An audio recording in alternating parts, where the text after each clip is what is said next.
Bismillahirrahmanirrahim. Assalamualaikum warahmatullahi wabarakatuh. Innal hamdalillah nahmaduhu wa nasta'inuhu wa nastaghfiruh.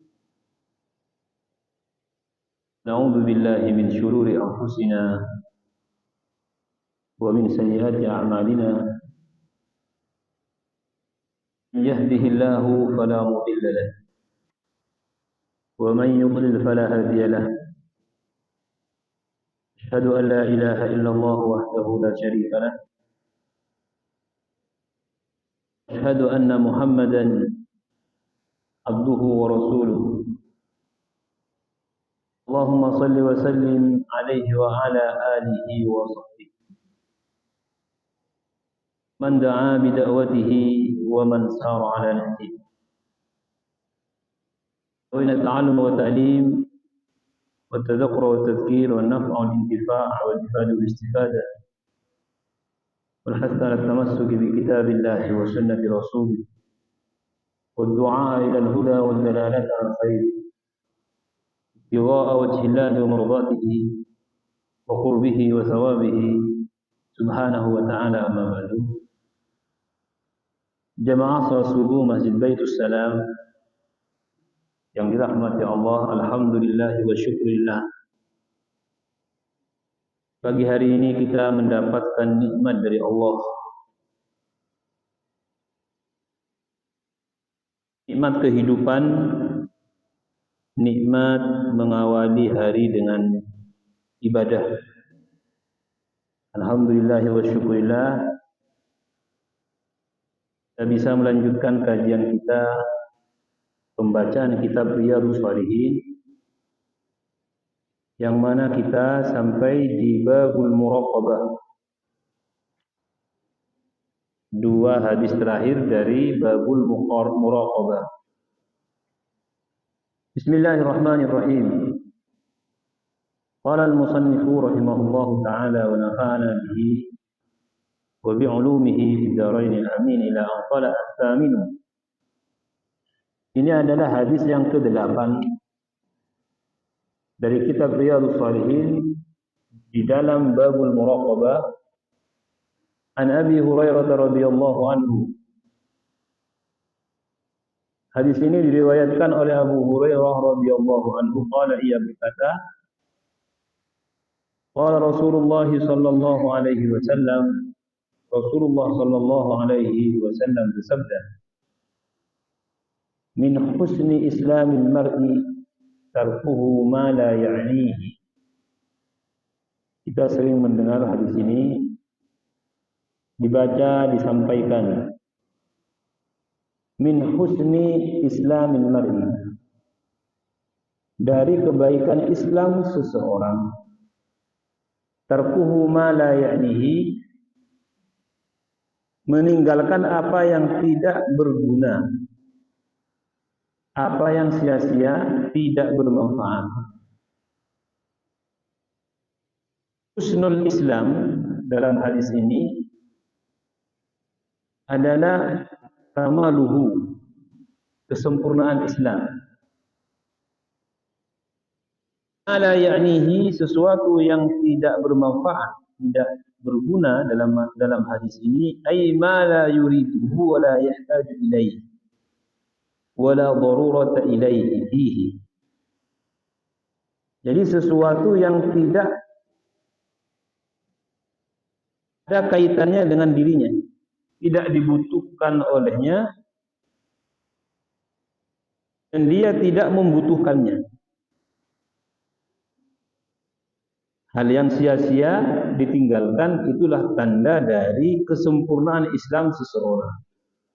Haditsun hasanun rawahu Tirmidzi wa ghairuhu. Ini hadis hasan diriwayatkan oleh Imam Tirmidzi dan juga perawi dari ahli hadis meriwayatkan hadis ini. Matanya sama, hadis yang lain tidak ada perbedaan dengan riwayat Tirmidzi ini. Min husni islamil mar'i tarkuhu ma la ya'ni. Fayambaghi alla yashtagila illa bima fihi salahuhu. Maka seseorang itu selayaknya, seharusnya, sebaiknya tidak menyibukkan dirinya illa bima fihi salahuhu, kecuali ada manfaat bagi dirinya, ada kebaikan bagi dirinya, ma'asyan, dalam kehidupannya di dunia. Kalau dia melakukan aktivitas, harus ada manfaat, baik manfaat itu bersifat ma'asyan. Ma'asyan ini dunia, menghasilkan uang, memberikan manfaat kepada orang lain. Artinya yang dia lakukan itu sesuatu yang berguna.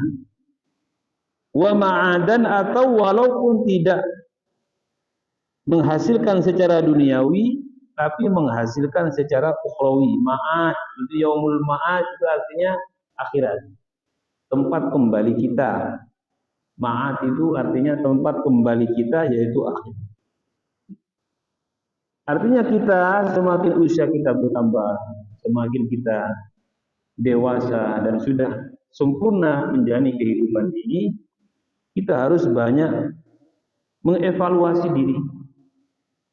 Setiap akan melakukan sesuatu, apakah sesuatu ini bermanfaat untuk kehidupan kita di dunia ini,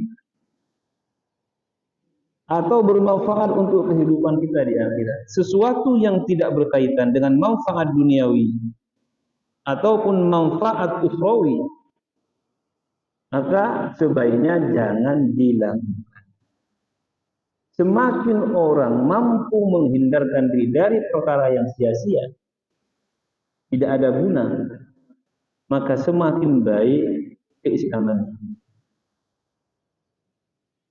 Tahsili ma la budda minhu min qiwamil badani. Di antara manfaat itu antara lain untuk kepentingan badan kita. Itu termasuk manfaat. Olahraga itu enggak sia-sia. Yang penting niatnya.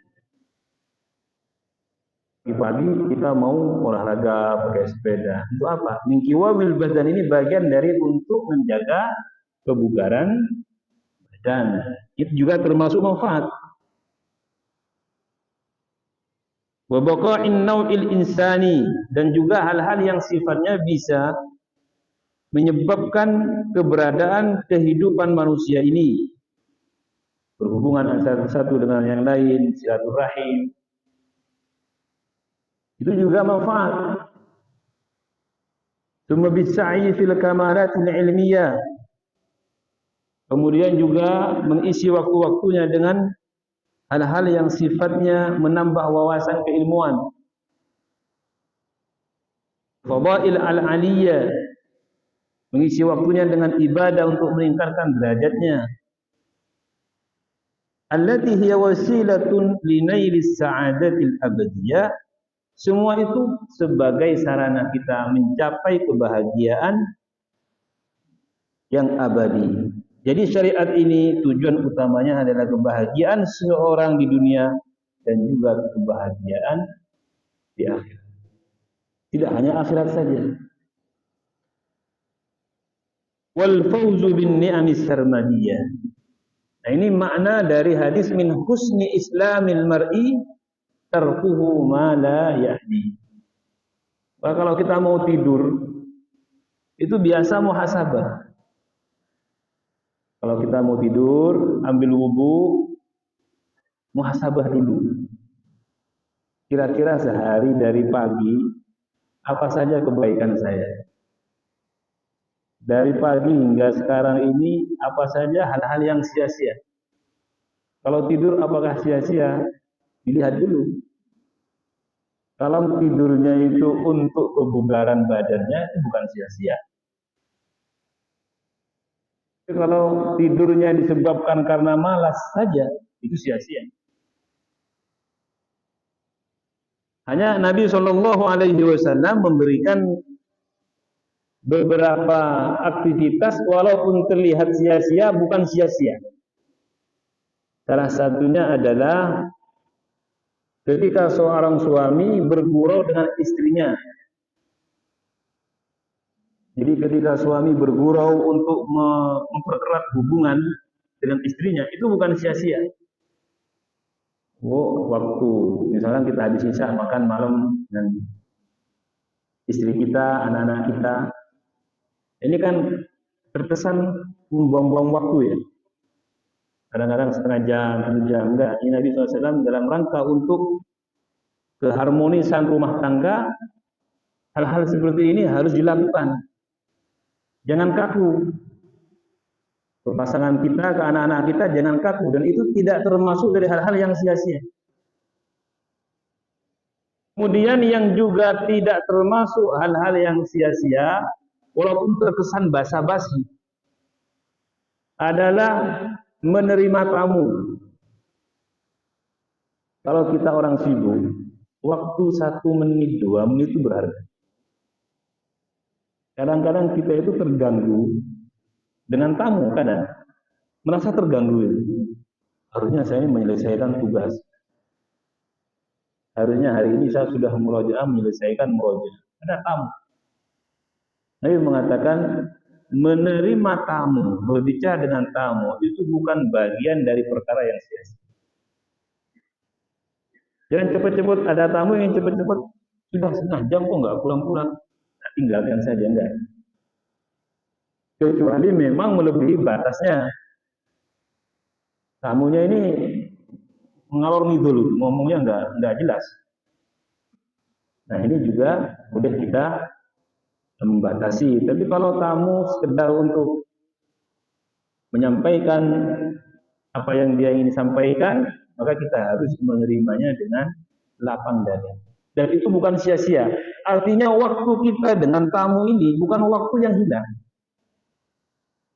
Yang dimaksud waktu yang sia-sia itu, waktu ini tidak mendatangkan pahala. Artinya apa? Tadi kita misalkan bersama keluarga membangun keharmonisan rumah tangga. Ini kan terkesan hilang sia-sia. Makanya saya juga kadang-kadang dinasihati oleh beberapa masyayikh, guru saya itu, jangan kaku lah dengan keluargamu. Jangan belajar terus, ngajar terus. Enggak. Sekali-kali ajak makan bareng, kemudian tertawa bersama. Penting ini, karena hidup ini ya nggak begitu, nggak hanya fokus kepada satu masalah saja. Nah, dengan tamu juga begitu. Dan saya juga merasakan, ternyata iya, kadang-kadang merasa terganggu. Harusnya kita sudah menyelesaikan beberapa hal yang sudah kita rencanakan, ternyata sore itu dari asar hampir mau maghrib, tamu. Nah, ini Nabi mengatakan tamu itu tidak menjadikan waktu kita sia-sia. Artinya selama kita bersamanya, selama kita melakukan interaksi dengannya, itu adalah waktu-waktu yang diberi pahala oleh Allah Subhanahu wa Ta'ala. Itu beberapa hal yang kita kadang anggap sia-sia, tapi itu merupakan sesuatu yang bernilai, artinya berpahala. Termasuk dari tarkuhu ma la ya'nihi, menjaga lisan. Tarkuhu ma la ya'nihi termasuk menjaga lisan.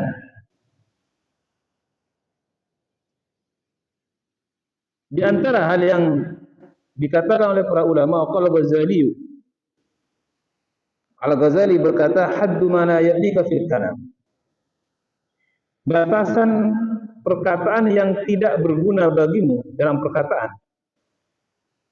Kita ini kan orang itu kan memang berbeda ya. Ada yang kadang-kadang suka diem, ada yang suka ngomong terus. Ada yang satunya mau ngomong, dia sudah mau ngomong lagi. Ada yang begitu. Jadi saya itu berinteraksi dengan berbagai banyak orang itu beda-beda. Kadang-kadang saya mau jawab sudah kata Imam Ghazali, batasan perkataan yang tidak bermanfaat, antatakallama bima law sakata anhu lam ta'tam. Artinya kamu berbicara, andaikan kamu diam, kamu tidak dosa. Itu kata Imam Ghazali. Andaikan kamu diam, kamu tidak dosa. Maka diam saja. Karena ada sesuatu, kalau kita diam, itu akan menyebabkan dosa, bisa menyebabkan mudarat. Karena ada anak kita melakukan sesuatu yang harus kita tegur, kita diam aja. Nah ini enggak boleh. Ada karyawan kita misalkan, harus kita sampaikan bahwa ini enggak benar, kita diam aja. Ya, ini enggak benar. Kenapa? Karena diamnya kita menyebabkan dia tidak paham. Diamnya kita menyebabkan bahaya. Nah kata Imam Ghazali rahimahullah, kalau diammu tidak menimbulkan dosa, karena mendiamkan sesuatu yang harus dia sampaikan itu kan dosa. Kita bisa menyampaikan, kita diam saja itu dosa. Walam tatadarrar, kalau kamu diam, kamu tidak bahaya. Hanya tidak mendatangkan bahaya, maka diam saja.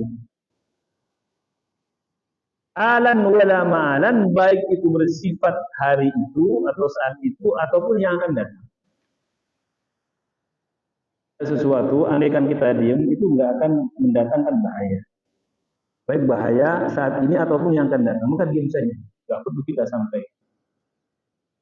Tapi kalau mendatangkan bahaya, walaupun bahaya itu masih akan datang, kita sampaikan.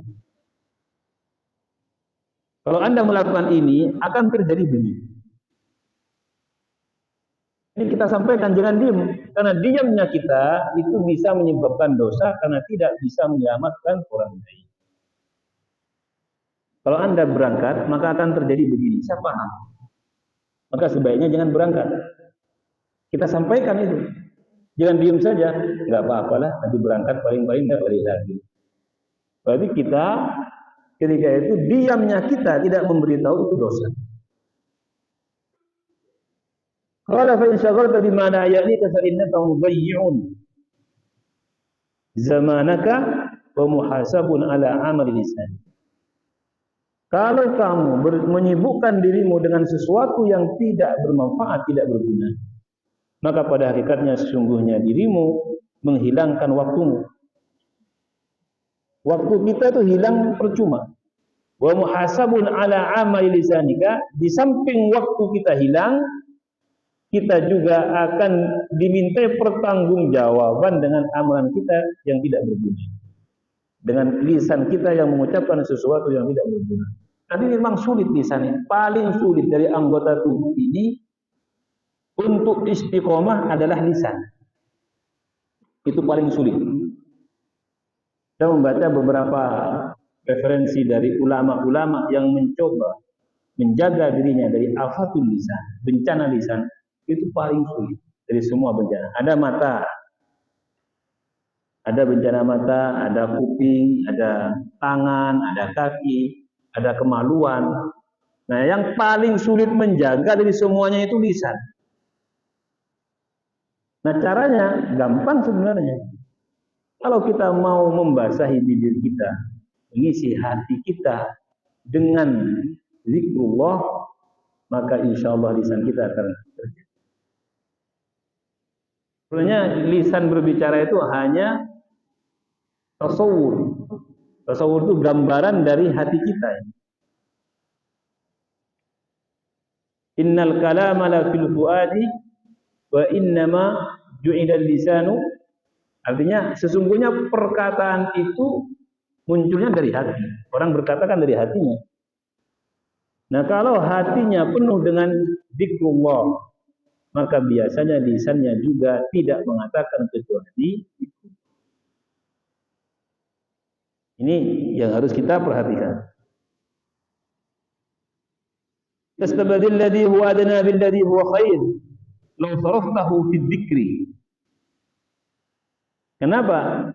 Karena andaikan dirimu mengarahkan lisanmu untuk berzikir, berdoa, rubbama fataha laka min nafahatillahi ma ya'lumu jadwal. Itu bisa menyebabkan apa yang kamu lakukan dengan berdoa membuka pintu-pintu dari rahmat-rahmat Allah Subhanahu wa taala. Suatu ketika Muadz bin Jabal dinasihati oleh Nabi sallallahu alaihi wasallam. Yang mana nasihat ini menunjukkan bahwa kebanyakan orang masuk neraka, laki-laki dan perempuan, bukan jenisnya. Kalau jenisnya kan yang kita pernah dengar itu kebanyakan ahli neraka perempuan. Kan begitu hadisnya. Jadi perempuan, ibu-ibu tidak perlu khawatir gitu. Kok bisa penghuni neraka lebih banyak perempuan daripada laki-laki? Kenapa? Karena memang populasi di dunia ini lebih banyak perempuan. Walaupun memang penyebabnya perempuan itu banyak yang ya mungkin tidak bisa menjaga lisan, banyak yang suaminya tidak memiliki tidak menjalankan hak-hak suami dan sebagainya. Tapi memang kalau kita lihat dari sisi populasi, perempuan itu ya memang lebih banyak. Semakin dunia ini semakin memasuki zaman akhir, perempuan semakin banyak. Apa? Karena ada satu hadis mengatakan nanti bisa banding 6 banding 1. Bahkan 10 banding 1. Berarti kan ini mengisyaratkan bahwa jenis perempuan itu akan lebih banyak daripada jenis laki-laki. Wallahu a'lam. Bisa disurvei. Bisa disurvei. Di Jawa Timur sendiri itu lebih banyak perempuan sampai 1 banding 3 atau 2. Di Jawa Timur ini. Populasi yang hidup itu.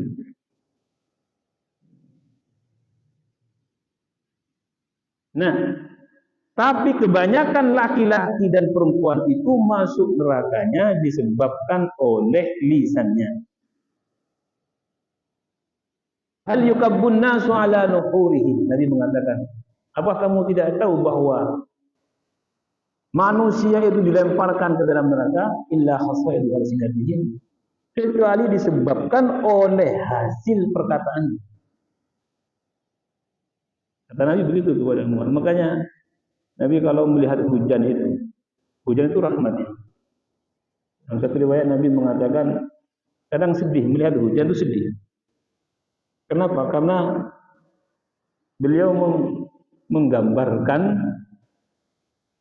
air hujan yang jatuh itu diumpamakan sebagai manusia yang jatuh ke dalam neraka. Arti orang masuk neraka itu enggak berjalan. Orang masuk neraka itu enggak jalan gitu.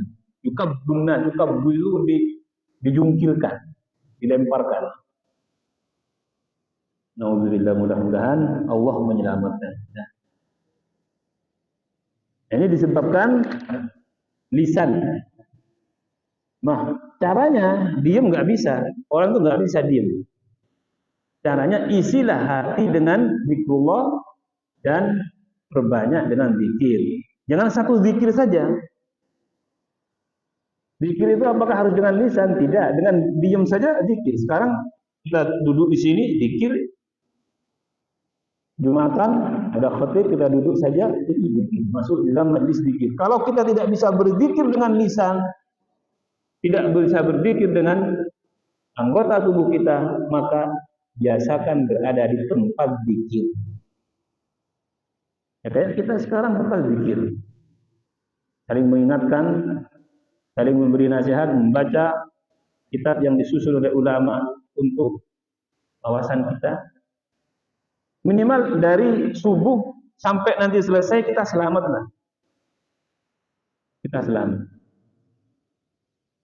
Nah, hal-hal seperti ini penting untuk kita evaluasi. Mudah-mudahan andaikan kita harus mati, ya walaupun tidak sangat sempurna, minimal ya jangan kuranglah keislaman kita. Islam itu tidak sama antara satu orang dengan yang lain, tidak sama. Nah, upayakan kalau kita mati itu Islam kita terbaik dalam hidup lah. Banyak. Sekarang kan kita masih kadang ya tinggi, kadang turun. Dan andai kan kita harus mati, upayakan keadaan itu adalah keadaan terbaik dalam hidup kita. Maka keadaan terbaik itu harus mati sujud, mati sholat, mati enggak. Keadaan terbaik itu adalah keadaan ketika hati seseorang radiyah. Jiwanya itu radiyah, ridha. Itu terbaik. Ya ayyatuhan nafsul mutmainnah, irji'i ila rabbiki radiyah. Radiyatan mardiyah. Dimanapun.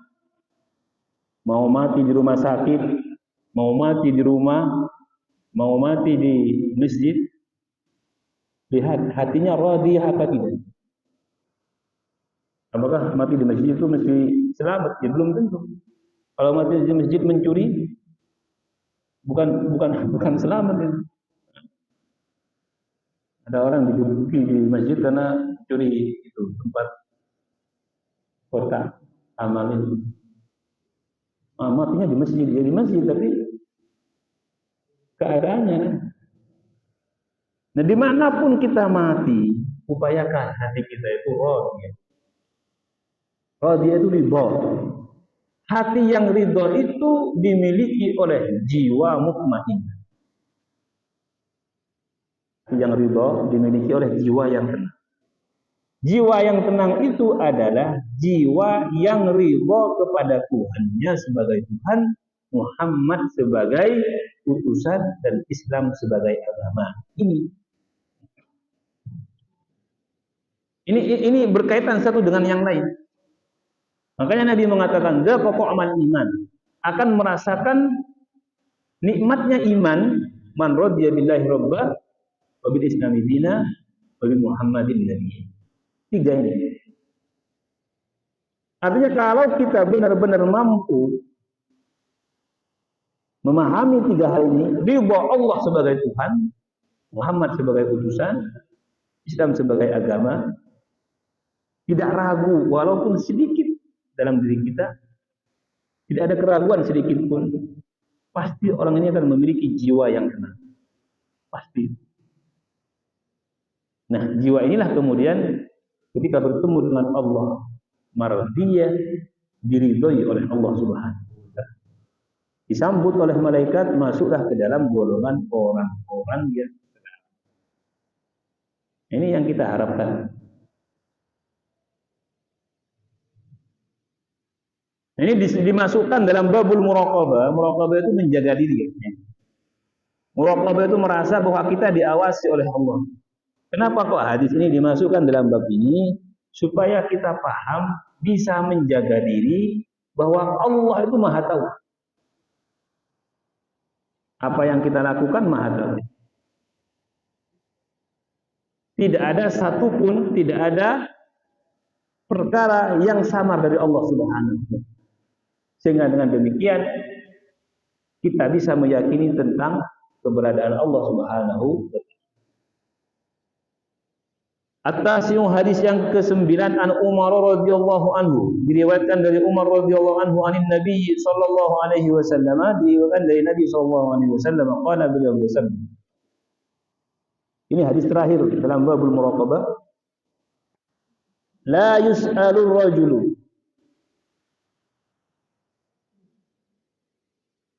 tidaklah ditanya seseorang, ini laki-laki. La yus'alur rajulu, tidak ditanya. Fima daraba imra'atahu, mengapa dia memukul istrinya? Ini penjelasannya begini.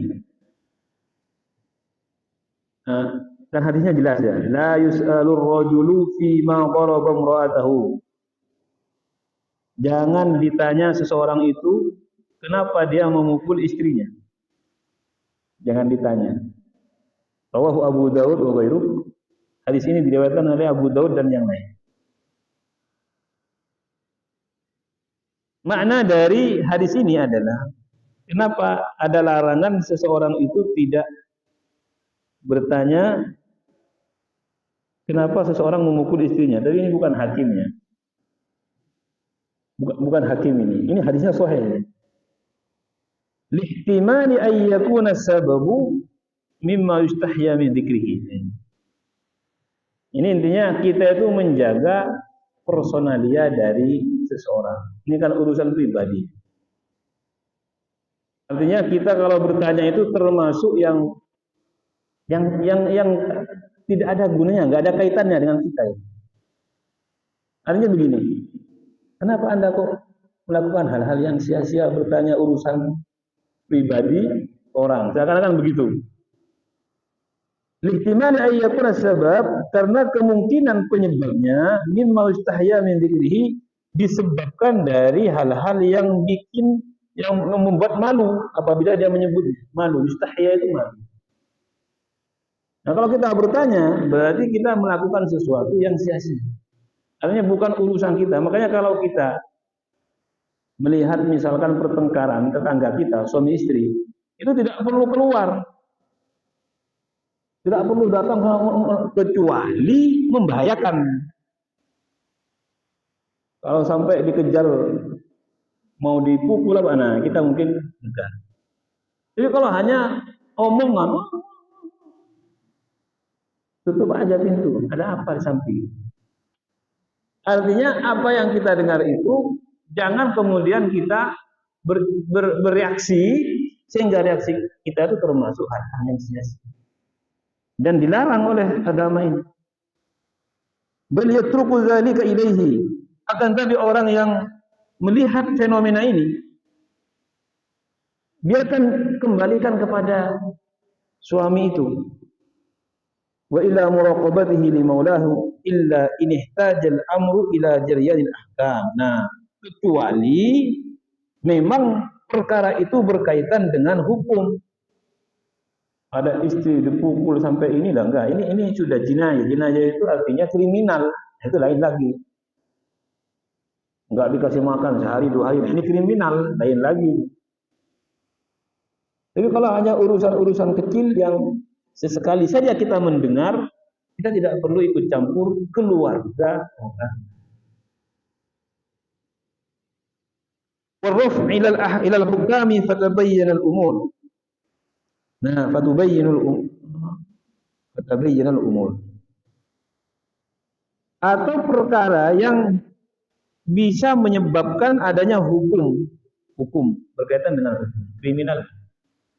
Enggak bisa, ini undang-undangnya enggak boleh. Kita enggak apa-apa ikut campur.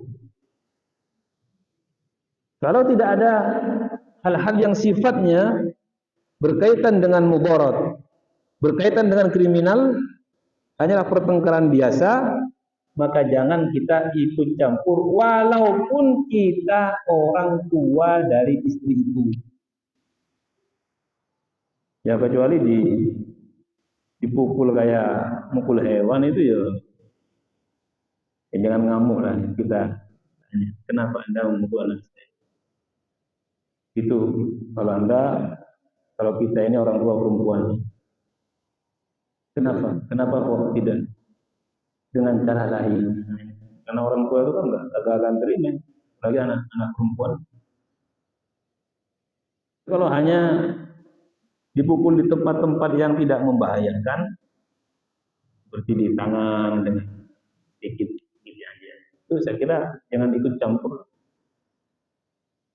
Karena memang laki-laki tidak boleh memukul di tempat-tempat yang membahayakan. Di muka, kan tempat-tempat yang bahaya, nggak boleh. Di tempat-tempat lain itu oleh syariat masih diperbolehkan, yang tidak membahayakan dan tidak membekas. Darbun ghairu mubarrih, dalam bahasa fikihnya itu pukulan yang tidak membekas dan memberikan cedera. Ya. Oh, begini. Di tempat-tempat yang tidak membahayakan. Dan kita juga jangan ikut campur. Ini umum. Tidak hanya tetangga, orang tua juga. Kecuali sampai kepada batasan darurat, sampai kepada batasan yang sifatnya kriminal, maka harus turun tangan dan itu harus membawa muslih namanya, artinya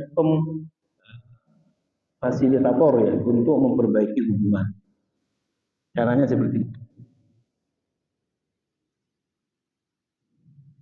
Nah, inilah hadis yang terakhir dari babul muraqabah. La yus'alur rajulu fima daraba imra'atahu, jangan ditanya seseorang itu kenapa dia memukul istrinya. Kenapa seorang suami misalkan melakukan hal-hal yang sifatnya bisa menyakiti istrinya. Kita kalau tidak berkaitan dengan kita tidak perlu ikut campur. Itu hal-hal yang antara dia dengan Allah Subhanahu wa taala yang tahu. Dan ini juga dalam semua hal. Semua hal. Semakin kita mampu menjaga privasi orang lain, maka hidup kita semakin tenang. Semakin kita menjaga privasi orang lain dengan baik, semakin hati kita ini tenang. Karena kesibukan kita, hati kita kadang-kadang ruwet itu disebabkan karena kita ikut campur urusan orang. Kalau kita lebih introspeksi diri, hidup itu tenang. Karena prasangka itu muncul disebabkan kita melihat objek dari luar. Nah, kita melihat keburukan kita, aib kita sendiri, kita perbaiki, insya Allah hidup lebih tenang. Babun fit taqwa, selanjutnya bab di dalam ketakwaan. Kita semua tahu ketakwaan itu maknanya imtithalu awamirillah. Wa hiya imtithalu awamirihi ta'ala. Ketakwaan itu adalah melaksanakan perintah Allah wa ijtinabu nawahihi, dan menghindari larangan Allah bi fi'li kulli ma'murin bihi, dengan mengerjakan setiap yang diperintahkan, wa tarki kulli manhiyin anhu, dan meninggalkan apa yang dilarang hasabul qoqi, sesuai dengan kemampuan kita. Itu ketakwaan. Dan ketakwaan ini adalah pagar. Orang Islam itu enggak bebas. Kita ini orang beriman, orang Islam enggak bebas. Jangan, terserah saya mau apa. Enggak. Orang Islam itu tidak bebas. Kenapa? Karena orang Islam itu dipagari. Apa pagarnya? Ketakwaan. Kita mau melakukan sesuatu, di situ ada batasannya. Boleh apa tidak? Kalau boleh lanjut, nggak boleh, sudah berhenti. Itu pagarnya. Umat Islam begitu. Tidak kemudian semaunya sendiri, terserah saya, yang penting saya tidak mengganggu orang. Enggak, mau mengganggu orang, tidak mengganggu orang. Sebagai seorang mukmin, sebagai seorang muslim, punya batasan. Apa batasannya? Adalah ketakwaan. Makanya ketakwaan ini adalah wasiat Allah kepada kita. Wa tazawwadu fa inna khairaz zadit taqwa. Makanya surga itu disiapkan kepada orang-orang yang bertakwa. U'iddat lil muttaqin. Nah, apakah orang bertakwa itu senantiasa menjaga diri, tidak pernah melakukan kesalahan? Enggak. Saya sering menyampaikan, orang bertakwa itu bukan tidak melakukan kesalahan, tidak. Tapi ketika melakukan kesalahan, dia sadar diri itu bertakwa. Alladzina idza fa'alu fahishatan aw zalamu anfusahum dzakarullah. Kenapa Allah mewasiatkan dengan takwa? Jalan keluar hidup ini takwa. Wa yattaqillaha yaj'al lahu makhrajan. Seberat apapun hidup kita, masalah yang kita hadapi, cobalah kita introspeksi dan solusinya melewati jalan ketakwaan. Selesai. Kenapa? Allah yang mengatakan, "Wa may yattaqillaha yaj'al lahu makhraja." Nah, caranya gimana? Kita ini kan diuji oleh Allah itu. Diuji oleh Allah itu pasti. Tidak ada orang aman, terus tenang, terus tidak ada itu. Pasti ada saja. Ya kadang-kadang kita sudah baik, orang ngomongin kita. Dan kita sudah baik, keluarga kadang. Pokoknya nggak ada selesainya. Nah kalau kita menghadapinya dengan ketakwaan, aman. Kenapa? Karena kita menyadari bahwa apa yang menimpa kita itu adalah satu ujian dari Allah Subhanahu wa taala. Kalau kita tidak bertakwa tidak bisa menyadari itu, hanya lisan saja. Hakikat kita memahami bahwa apa yang terjadi itu dari Allah harus dengan ketakwaan. Ya, kalau hanya membaca buku solusinya ini ya nggak bisa. Kalau dengan ketakwaan sejatinya hakikatnya akan kita rasakan. Iya. Seharusnya marah itu kayak oleh Allah Subhanahu wa taala dikendalikan. Makanya kalau kita ada masalah dengan siapapun itu, kembalikan masalah itu kepada ketakwaan. Allah akan mengendalikan, akan mengarahkan kita untuk melewati masalah itu dengan baik. Semua masalah, mau masalah suami istri, mau masalah dengan anak, masalah dengan kerjaan, mau masalah dengan teman. Kalau kita menghiasi diri dengan ketakwaan, kita yang menang, kita yang mulia. Apapun keadaannya, walaupun mungkin kita terkesan diterkan, kita terkesan dikucilkan, kita terkesan disalahkan. Kalau kita kembali kepada ketakwaan ini, introspeksi diri, memperbaiki apa yang tidak sesuai dengan agama ini, itu aman. Tidak ada orang bertakwa hina itu enggak ada. Tidak ada orang bertakwa kalah itu enggak ada. Makanya Salahuddin Ayyubi membuka Palestina itu sebenarnya bukan dengan kekuatan, dengan ketakwaan. Dan ketakwaan, dan kekuatan kan, dengan besarnya jumlah pasukan nggak mungkin. Untuk apa pasukan besar? Kalau nggak ada yang bertakwa, pembalangan, tidak ada aturan, nggak bisa. Dengan ketakwaan, kedisiplinan. Sampai suatu ketika beliau inspeksi pasukan itu di masalah siwak saja. Ada pasukan nggak bawa siwak, padahal siwak itu sunnah. Siwak, ada yang nggak bawa, harus bawa. Itu salah satunya. Ternyata Muhammad Al-Fatih juga begitu. Medua itu. Bukan di canggihnya persenjataan, enggak, di ketakwaan. Karena kalau ada keluarga kita kadang-kadang tidak selesai masalahnya, kembalilah kepada ketakwaan. Artinya kehidupan kita itu ukur dengan ketakwaan, dengan agama ini. Ada enggak yang tidak sesuai dengan agama? Ada enggak yang kita lakukan bertentangan dengan agama? Ada enggak? Itu dirubah, nanti akan berubah. Karena ujian itu sebenarnya teguran. Supaya kita sadar, ada yang salah enggak dari kita? Salah dalam perspektif agama ya. Bukan dalam perspektif akal kita enggak. Ada yang enggak sholat enggak dari keluarga. Ada, itu mesti nanti menjadi penyebab. Karena ujian itu biasanya adanya untuk menjadikan manusia lebih baik, walaupun ujian itu penyebabnya dosa. Jadi enggak perlu dibedakan ini ujian apa hukuman. Nah, itu ada orang diuji oleh Allah dengan musibah. Itu ujian apa hukuman? Enggak ada itu sebenarnya istilah itu. Anda diuji karena dosa, Anda diuji karena tidak punya dosa, sama semuanya Allah ingin meningkatkan derajat.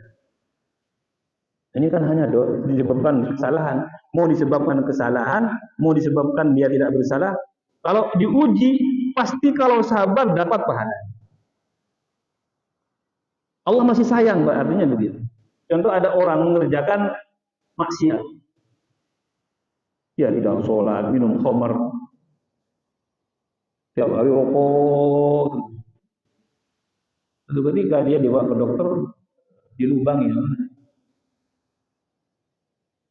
tehnya,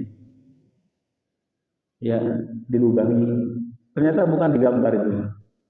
Ada, saya punya jemaah, ya begitu. Tapi beliau bukan peminum khamr, bukan apa namanya, enggak. Beliau jemaah, ya. Insya Allah beliau orang baik, orang soleh beliau. Jemaah saya sudah sepuh, saya 7 bulan kan. Oleh teman-teman sudah diperingati, Mbak, sudah tua, tidak perlu berubah. rokokan terus. Wah, kalau nggak rokok saya nggak ada kerjaan. Akhirnya lama nggak ke masjid, saya ngisi kajian nggak ada, diberitahu, Ustaz, dikasih selang ininya, apa namanya, leher. Saya mikir gini, di gambar rokok itu kan memang ada yang bolong, berarti itu beneran itu, bukan menakut-nakuti. Iya seperti itu. Jadi nggak tahu dilobangi ini. Ya itu. Apakah itu sebagai hukuman karena ngerokok? Ya semua mau jadi hukum enggak? Itu tetap kalau dia sabar, cara Allah untuk mengangkat derajat. Ada orang minum minuman khamr. Suatu ketika dia karena minum khamr nggak tahu apa kena penyakit yang kronis. Apakah itu hukuman terhadap khamr? Ya bisa jadi iya. Tapi kalau dia sabar, dia insaf, itu menjadi sebab hilangnya dosa-dosanya. Walaupun sebabnya kesalahan dia, ya. Karena Allah apa? Allah tidak ingin kesalahan itu nanti dibalas di akhirat. Makanya di antara ciri orang baik itu sejahat apapun dia. Kalau Allah di akhirat ingin menyelamatkan dia, pasti nanti sebelum matinya dia diuji oleh Allah dengan sesuatu yang berat supaya dosanya hilang. Tinggal dosa-dosa seperti debu-debu yang berterbangan dalam satu riwayat. Ada orang dulu melakukan kejahatan lah. 2 tahun sebelum meninggal, dia ada di tempat tidurnya, nggak bisa kemana-mana. Sampai mau mengeluarkan hajat itu dibantu oleh keluarga. Orang kan mungkin nyinyir ya, nyinyir. Wah, itu rasakan. Sebenarnya saya lihat, enggak, itu cara Allah. Seakan kan begini, kamu nggak bisa mati. Kecuali kamu harus menebus dosa-dosamu dulu. Karena kamu itu termasuk hambaku yang selamat nanti di akhirat. Jangan masuk kampung akhirat kecuali kamu sudah selesai dosa-dosa. Kan begitu. Kata Imam Qurtubi dalam kitab At-Tadhkirah begitu. Jadi Allah itu ingin dia itu selesai dulu. Kenapa? Karena setiap kesabaran yang dia rasakan, setiap penyesalan yang dia rasakan, itu sebagai tebusan terhadap dosa-dosa. Begitu. Allah kalau menginginkan seseorang itu naik pangkat atau diselamatkan pasti gitu. Ujian itu ya macam-macam, berbentuk sakit pada badannya, kemudian finansial, keuangannya, bisa keluarganya, bisa temannya, bisa apa saja. Nah, ketika kita ditimpa ujian itu, maka hadapi dengan ketakwaan. Ketakwaan menghadapi ujian itu ingat Allah. Ketika diuji oleh Allah, ingat Allah. Dan perlu diyakini, seberat apapun hidup, kalau dihadapi dengan ketakwaan, pasti oleh Allah diberi ketenangan. Pasti. Mau stroke, mau apa. Gak mungkin dari pagi sampai malam saya sumpah, gak mungkin. Kalau panjenengan menghadapi dengan ketakwaan, gak mungkin. Pasti mungkin pagi dia sumpah, siang oleh Allah diberi ketenangan. Sore sumpah lagi, habis maghrib enak. Itu barokahnya ketakwaan di situ. Coba kita, suatu ketika saya berkunjung ke teman saya, sakit dia, nangis. Terus kok nangis Pak? Ustaz, saya nggak pernah nangis itu. Baru sakit ini baru nangis. Nah, ya. Kenapa? Terharu betul. Apa sakit badannya? Enggak. Terharu saya. Jadi di hatinya itu ada haru yang dia rasakan ketika sakit. Pas sehat nggak pernah datang itu. Artinya terharu karena khusyuk itu, Pak. Dia menangisnya itu katanya terharu, nggak tahu kenapa. Dia khusyuk. Jadi muncul semangat baru. Apa semangatnya? Ingin baca Quran, ingin sholat, ingin berbuat baik, ingin menyambung silaturahim. Itu muncul ketika dia sakit. Malah ketika sehat nggak muncul-muncul itu. Itu cara Allah untuk merahmati dia. Tapi ya mudah-mudahan kita sehat lah ya. Mudah-mudahan kita sehat. Jadi di balik ujian Allah berupa sakit, ujian berat itu ada kasih sayang, ada rahmat Allah. Kita temukan itu. Kalau sudah tertekan bingung, kadang sesak itu. Saking bingungnya itu, sampai sesak, nggak bisa tidur. Kembalilah kepada Allah. Kembali kepada Allah. Allah nanti akan memberi jalan rahmat. Ditenangkan hati, tiba-tiba diberi motivasi untuk usaha. Tenang gitu. Ada pelajaran yang kita ambil. Subhanallah. Maka hadapi segala sesuatu dengan ketakwaan, maka insya Allah hidup ini akan terasa ringan. Wallahu ta'ala, ya ayyuhalladzina amanu taqullaha haqqa tuqatih. Terus bertakwa kepada haqqa tuqatih, sebenar-benar takwa. Ketakwaan itu tidak seberapa. Paling bertakwa manusia itu Rasulullah. Mau seperti apapun kita berusaha, tidak mungkin kita mencapai ketakwaan yang hakiki, nggak bisa. Hanya upayakan haqqa tuqatih, semampu kita bertakwa kepada Allah. Fattaqullaha mastata'tum. Teruslah bertakwa kepada Allah sesuai kemampuanmu, karena kita ini berbeda. Ada yang jadi ustaz, ada yang jadi pelajar, ada yang jadi pebisnis, ada yang jadi, ya kan profesi kita beda-beda. Ketakwaannya juga ya berbeda-beda. Areanya kan, kalau jadi misalkan pebisnis ya jujur kan begitu. Kalau jadi ustaz yang ikhlas kan begitu. Kalau jadi atasan yo yang apa, membina atau membimbing kepada bawahannya. Jadi bawahan yo amanah kan begitu. Jadi masing-masing kita ini berbeda, sesuaikan dengan profesinya. Kita sebagai suami, istri, sebagai istri, suami penuhi, kan begitu. Jadi masing-masing itu ada porsinya. Allah Ta'ala, ya ayyuhalladzina amanu taqullaha wa qulu qawlan sadida. Bertakwalah kepada Allah dan berkatalah dengan perkataan yang baik. Sadid itu yang baik. Wa may yattaqillaha yaj'al lahu makhraja. Yang bertakwa kepada Allah pasti ada jalan keluar. Wa yarzuqhu min haitsu la yahtasib. Rizkinya tidak dari jalan yang disangka-sangka. Itu janji Allah. At-Tolak ayat 2 ayat 3. Itu janji itu. Allah enggak akan pernah mengingkari janji.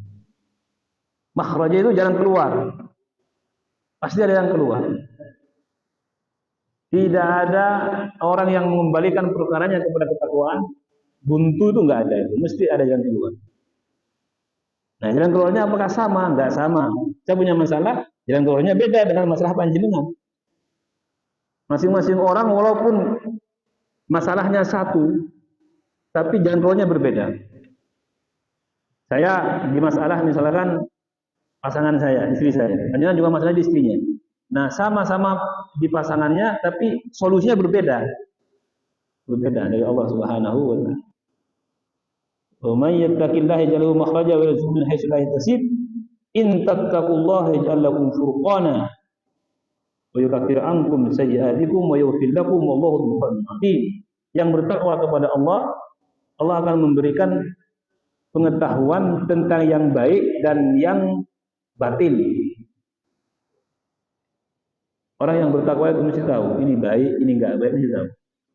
Ya, kalau ada orang nggak bisa membedakan, wes nggak apa-apa, yang penting jalan dulu wes. Ini nggak, kurang bertakwa. Nggak sama. Oh ini bagus, ini sesuai. Oh enggak, ini nggak bagus, ini berbahaya. Itu biasanya orang yang bertakwa oleh Allah akan diberikan. Yaj'al lakum furqana. Allah akan menjadikan pada pemikiranmu, pada sikapmu pembeda. Pada pilihanmu, orang bertakwa pilihannya mesti benar. Kenapa benar? Karena dia merasa tahu itu baik, itu enggak baik, itu ada di hatinya itu oleh Allah dibisik. Nah, beda dengan orang fasik. Lawan orang takwa itu orang fasik, orang yang tidak menjalankan perintah Allah, tidak punya batasan-batasan dalam hidup. Itu ya hanya dengan kepalanya saja dia mengukur sesuatu, bukan dengan ilham dari Allah. Wal ayatu fil babi katsiratun ma'lumah. Ayat-ayat Al-Quran dalam bab ini sangatlah banyak. Saya sudah membaca tadi beberapa hal yang berkaitan dengan ketakwaan ini, dan saya kira sudah cukup sebagai pembuka dari babun fit taqwa. Insyaallah hadis-hadisnya kita baca pada kesempatan yang lain.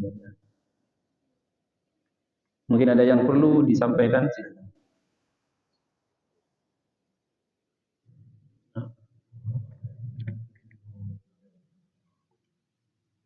Sudah syarab tadi. Sudah bunyi. 6 menit. Tak apa, buka pertanyaan mungkin ada.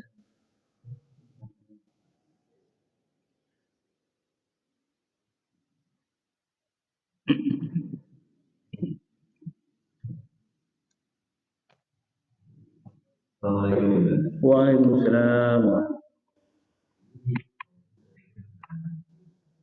Zikir. Nah,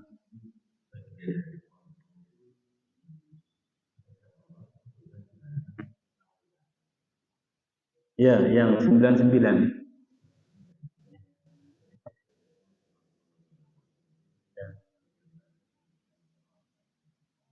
Ya.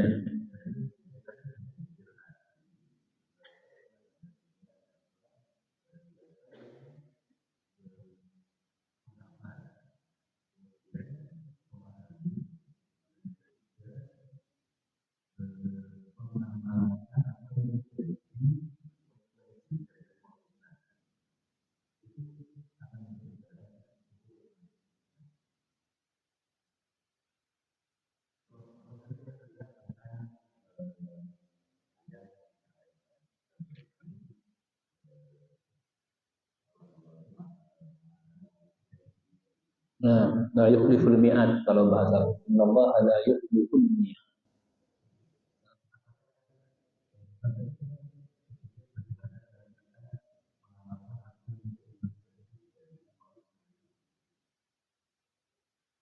Kalau hadis riwayat tentang menghafal al-asmaul husna itu ada. Itu menjadi sebab keselamatan. Husna. Dalam Al-Quran, "Willahil asmaul husna fad'uuhu biha." Allah itu punya nama-nama yang baik, namanya asmaul husna. Maka mohonlah, berdoalah kalian dengan nama-nama itu. Fad'uuhu biha. Nah, konsekuensi tadi dari pengamalan asmaul husna itu ya, kalau kita melihat makna-maknanya, itu memang sifat-sifat itu kalau kita pahami menunjukkan tentang kehidupan kita. Ya, kalau kita itu sedang dalam keadaan tertekan, doanya ya lebih lembutkan. Kita sedang dalam keadaan apa namanya marah atau apa, ya halim. Kan begitu, ya halim. Halim itu lembut. Latif juga lembut. Kalau kita misalkan buntu, ya iftah lana babal buka. Jadi kita Allah kan mengatakan fad'uhu biha. Kamu berdoa dengan nama-nama itu kata Allah. Lihat kamu mau doa apa? Ya Hayyu ya Qayyum. Tapi Nabi SAW mengajarkan ya Hayyu ya Qayyum rahmatika astaghfir. Ya Arhamar Rahimin irhamna birahim. Sebenarnya kita boleh juga menggunakan nama-nama Allah Subhanahu wa taala sesuai dengan masalah kita. Kalau minta rezeki apa? Ya Rasul, ya Rasul, ya Rasul, ya Rasul. Ya, kalau saya pribadi ya nggak, saya ikut apa yang di apa Rasulullah saja lah. Jadi Allah menyatakan wasi'an halalan thayyiban mubarakan. Rezeki yang pokoknya yang halal, thayyib, barakah. Nah, ada kadang-kadang kamu baca ya Rozak tiap pagi 100 kali. Ya Rozak, ya Rozak, ya Rozak, ya Rozak, ya Rozak. Ya, ya silakan, nggak apa-apa. Saya kira itu baik. Tapi sekali lagi, nama-nama itu kita jadikan sebagai tempat atau sarana memohon kepada Allah supaya kita lebih khusyuk, lebih dekat dengan Allah. Bukan hanya supaya dapat hal-hal yang sifatnya duniawi saja atau enggak. Kita ingin lebih dekat. Allah itu maha memberi rezeki. Tidak perlu galau pada rezeki enggak. Ya Razak, ya Razak, ya Fatah, ya Fatah, ya Alim, ya Alim, ya Alim. Tidak apa-apa. Boleh. Nah, apakah kemudian kita harus belajar Asmaul Husna? Ya belajarnya itu ya dengan merenungi gitu. Karena misalkan ya hayyu ya qayyum. Al hayyu itu yang maha hidup. Al qayyum yang berdiri sendiri. Ya hayyu ya qayyum. Tapi sekali lagi nama-nama itu dihormati, jangan jadikan hal-hal yang sifatnya urusan-urusan yang tidak terhormat. Nah, kemudian ada Ismullahil A'zam. Pernah dengar panjenengan? Ismullahil A'zam, Nabi mengatakan ada Asmaul Husna, berdoa dengan nama itu insya Allah ijabah oleh Allah. Kemudian Nabi mengatakan ada Al-Ismul A'zam. Hadisnya sahih. Siapapun yang menggunakan nama ini, Ismun itu namanya artinya nama, Al-A'zam yang agung. Yang punya nama ini, yang bisa yang menggunakan nama ini, semua yang dia inginkan pasti terkabul. Pernah dengar Bal'am bin Ba'urah? Bal'am itu waktu alaihi nabi alladhi atainahu ayatina tansa'un dzalika syaitan. Di Quran disebutkan di zaman Bani Israel itu ada namanya Bal'am. Dia paham Alkitab, paham. Dan mujabud dakwah, kalau memohon sesuatu mesti terkabul. Tapi dia ahli neraka. Kenapa? Disebabkan apa? Karena dia mengikuti hawa nafsu dan setan. Fa'atba'ahu syaitan fakana minal ghawin. Al-Quran menyebutkan. Nah, Bal'am ini kenapa kok setiap berdoa dikabulkan oleh Allah? Karena dia mengetahui al-ismul a'zam. Apakah doa itu terkabul walaupun kepada Nabi? Terkabul. Makanya ketika itu dia dihasut untuk mendoakan Nabi Musa dan umatnya supaya hancur. Bagaimana ini kan Nabi Musa Nabi kan? Dia mengatakan tidak, karena seorang Nabi itu pasti dikelilingi malaikat. Ini dipaksa Musa mau dia. Makanya ketika berdoa kepada Nabi Musa dengan menggunakan al-ismul a'zam itu, Allah membalikkan doanya. Ya Allah, hancurkan Musa, lisannya dibalik. Hancurkan Bal'am. Setiap mau bilang Musa, bilang Bal'am terus. Hancurkan pengikut Musa. Setiap mau bilang pengikut Musa, lisannya diputar oleh malaikat. Hancurkan pengikut Bal'am. Nah, kalau kita melihat riwayat ini, kenapa oleh malaikat diputar? Karena malaikat sudah tahu doa orang ini tembus. Walaupun doa buruk itu loh. Makanya satu-satunya diputar di sana. Ya enggak kaumnya, Bal'am, kamu ini jangan mendoakan kami, mendoakan Musa supaya hancur. Kok mendoakan kami supaya hancur? Saya enggak tahu. Kata Bal'am. Inginnya mendoakan Musa, kok lisan saya bilang nama saya. Karena ini menunjukkan bahwa pengetahuan dia Ismul A'zam. Dan diberikan doanya itu tetap tembus, walaupun doanya untuk orang sekelas Nabi Musa. Nabi. Makanya malaikat membalikkan lisan. Ini doa orang ini bahaya. Kalau di Indonesia itu ada si pahit lidah. Itu mungkin mujabud dakwah itu. Islam itu bukan Islam. Cerita dongeng. Jadi kalau mengatakan sesuatu benar terus. Mau baik, mau nggak baik, kena terus. Nah, itu Ismul A'zam. Nah, apakah Ismul A'zam itu diketahui oleh kita? Tidak. Ada yang mengatakan ya Hayyu ya Qayyum. Buktinya kita ya Hayyu ya Qayyum, ya Hayyu ya Qayyum. Enggak ada. Nah, Ismul A'zam itu rahasia Allah diberikan kepada siapa yang dikehendaki. Ini berbeda. Mungkin Ismul A'zam yang diberikan kepada saya mungkin ya Alim atau ya Allah. Panjangan diberi Ismul A'zam ya Qawi ya Mati mungkin beda-beda. Dari Asmaul Husna itu. Ismul A'zam namanya. Ismul A'zam. Itu ada hadisnya. Tidak ada seorang hamba diberikan oleh Allah Ismul A'zam. Kemudian dia berdoa, apapun doanya pasti dikabulkan. Tapi ini kan tidak semua kita gampang untuk mendapatkan doa. Nah, ya minimal walaupun kita nggak hafal ya jangan sampai tidak membaca walaupun sekali seumur hidup.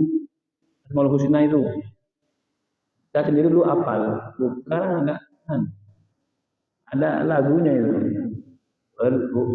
Ar-Rahmanur Rahim Al-Malikul Quddus. Saya hadir di pengajian ibu-ibu di sini, di sini loh. Di sini loh. Rahmanur Rahim Quddus Salamul Mu'minun. Bagus itu. Azizul Jabbar. Saya itu bagus itu Bu, karena Al-Qur'an yang menganjurkan dan hadis-hadis Nabi SAW yang juga menganjurkan supaya dibaca. Nah, orang yang hafal itu dijanjikan keselamatan. Mudah-mudahan panjenengan hafal. Saya insya Allah hafal, hanya kadang-kadang perlu baca sekali dua kali hafal lagi. Karena penting itu. Kalau bapak-bapak ini hafal semua ini. Wallahu a'lam bishawab. Minimal usahakan hafal walaupun mungkin lupa. Pernah hafal lah. Kalau pernah hafal itu kalau ibarat itu pernah nyangkut di diri kita gitu, nyangkut. Jadi minimal pernah nyangkut walaupun ya lupa. Karena lupa itu disebabkan kuwa pikun, itu penyebabnya uzur. Tapi kalau sudah hafal itu mudah-mudahan nanti oleh Allah kembali dibuka dan di akhirat menjadi hujjah untuk kita supaya kita menjadi orang yang selamat. Nah, wallahu a'lam bishawab. Subhanakallahumma wa bihamdika asyhadu an la ilaha illa anta astaghfiruka wa atubu ilaik. Assalamualaikum warahmatullahi wabarakatuh.